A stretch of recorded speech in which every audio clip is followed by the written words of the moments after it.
But on the 20th, which was I think last Friday, Blake's team filed for a slightly modified type of protection order that would include increased protections to third parties. Now, we covered this filing. I told you that essentially what was buried in it was what I would describe as the Taylor Swift clause. This is her talking as Blake, right? This is Blake giving Justin suggestions. She can't reasonably expect him to respond. The Hollywood drama you've been waiting for is here.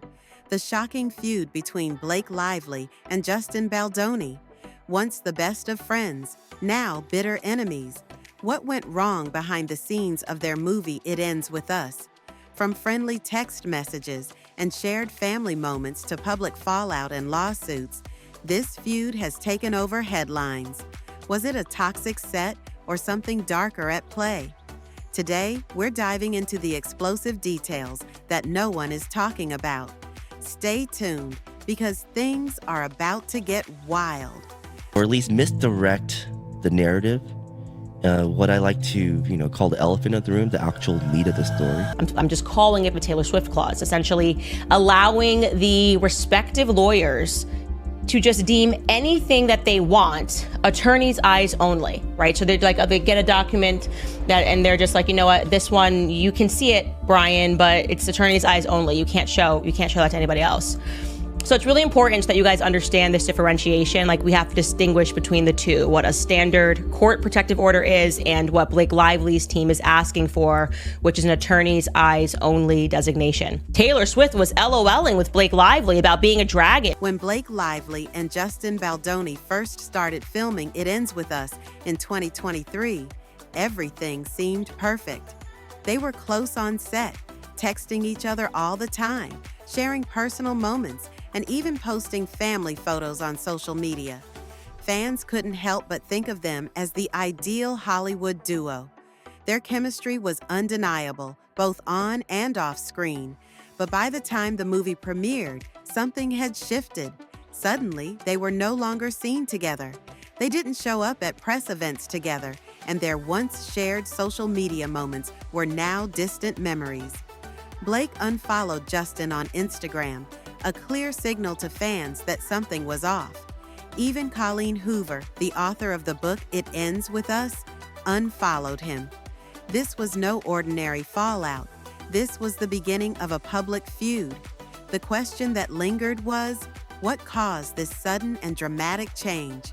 Blake Lively versus Justin Baldoni, and I'm also going to share some other thoughts about the ongoing case that we have. In December, just when everyone thought the tension had simmered down, Blake dropped a bombshell. She filed a lawsuit against Justin, claiming that the set of It Ends With Us had become a toxic boys' club, and that Justin had crossed serious boundaries during filming. According to Blake, she and the other women on set had been uncomfortable around Justin's behavior, but Justin wasn't about to let the accusations go unchallenged. In an attempt to clear his name, Justin's team leaked behind-the-scenes footage from a love scene between the two. The footage was supposed to prove his innocence, but the public reaction was divided. Some people believed the video showed Justin acting professionally, while others said it looked like he was attempting to kiss Blake without her consent. This only deepened the confusion. What exactly happened on set? Was Justin guilty, or was Blake's account an exaggeration? The question was left unanswered, leaving everyone on edge and wondering what the truth was.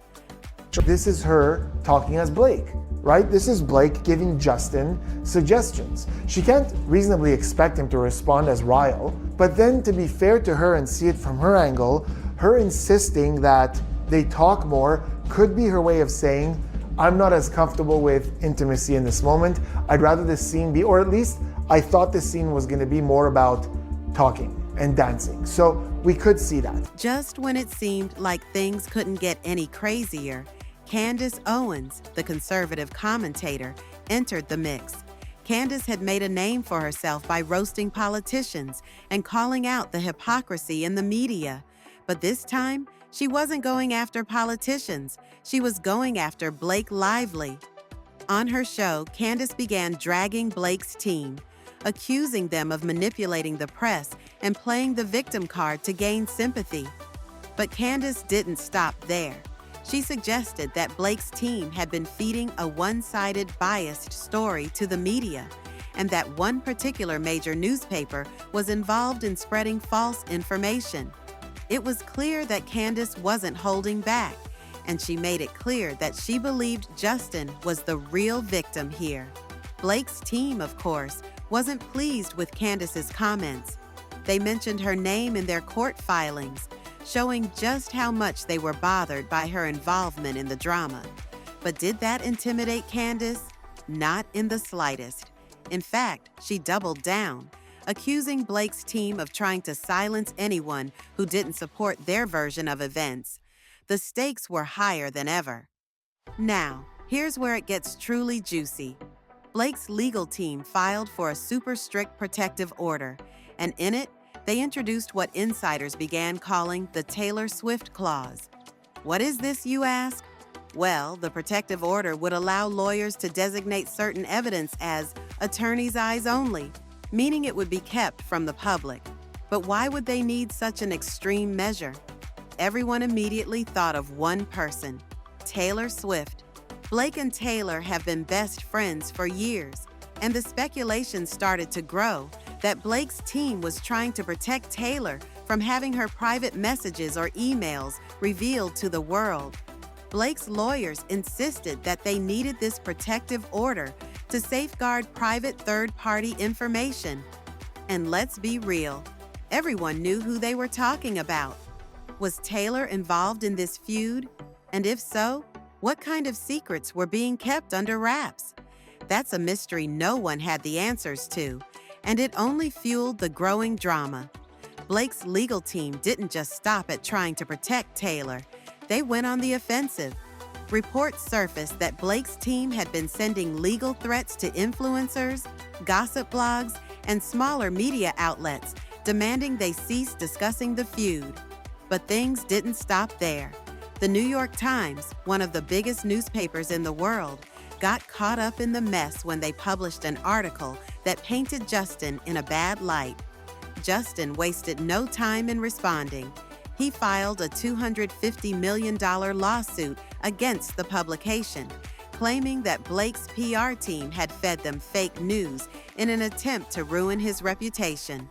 But Justin wasn't done. He launched a website full of receipts, emails, texts, timestamps, everything. He claimed that Blake and her husband, Ryan Reynolds, had pressured him to release a statement taking all the blame for the issues on set. When he refused, they allegedly threatened that the gloves would come off. The question is, was this a PR move, or was there some truth to Justin's claims? The tension between the two sides was reaching new heights. As the feud escalated, more and more Hollywood A-listers were dragged into the drama. One of the most surprising moments came when comedian Chelsea Handler, who is known for her outspoken feminist views, made some unexpected comments. Instead of supporting Blake, as many fans anticipated, Chelsea made jokes that sounded more like she was questioning Blake's version of events. This shocked many of Blake's supporters. Meanwhile, Justin's defense seemed to be gaining traction as more celebrities began to voice their support for him. Even the cast of It Ends With Us was being analyzed to see who was siding with whom. Jenny Slate, who stars in the movie, had been bombarded with questions about the feud, and it was clear she wanted no part of the drama. But the more the media probed, the more the cast's involvement became unavoidable. With every new statement, the stakes grew higher, and it was clear that this wasn't just a feud. It was a full-blown Hollywood spectacle. But wait, there's more. The mystery surrounding the secret Taylor Swift messages is still a major part of the drama, and Blake's team is doing everything they can to keep them hidden. What are these messages, and why are they so important? Fans are eagerly speculating, and the pressure on Blake's team is mounting. As the case continues, one thing is clear. We may finally get answers, but it's going to be messy. Will Blake's accusations crumble under the weight of the evidence? Or will Justin's counterattack force the truth to come out? And what's in those secret Taylor Swift messages that everyone is trying to protect? The Hollywood world is divided. Lawyers are making bank, and fans can't stop refreshing their social media for updates. This drama is full of twists, and with every new development, it's hard to predict how it will end. But one thing is certain, this is far from over. If you've been following this insane feud, make sure to smash that like button, hit subscribe, and ring the notification bell so you don't miss any updates. Drop your thoughts in the comments. Are you Team Blake or Team Justin? Let's talk.